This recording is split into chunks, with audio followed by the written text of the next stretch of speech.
Hi friends, కొత్తిల్లు గృహప్రవేశానేమో సత్యనారాయణ వ్రతం చేస్తారు కదండి.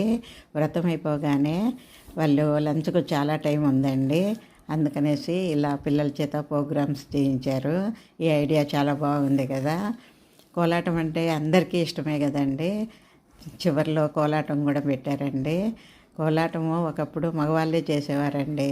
ఇప్పుడు ఆడవాళ్ళకు మంచి ఎక్సర్సైజు. తర్వాత టీటీడీ వాళ్ళ పుణ్యమా అంటూ ఏజ్తో నిమిత్తం లేకుండా పెద్దవాళ్ళు చిన్నవాళ్ళు అందరూ కోలాటం చేస్తున్నారండి. ఎంత బాగా చేస్తున్నారో చూడండి.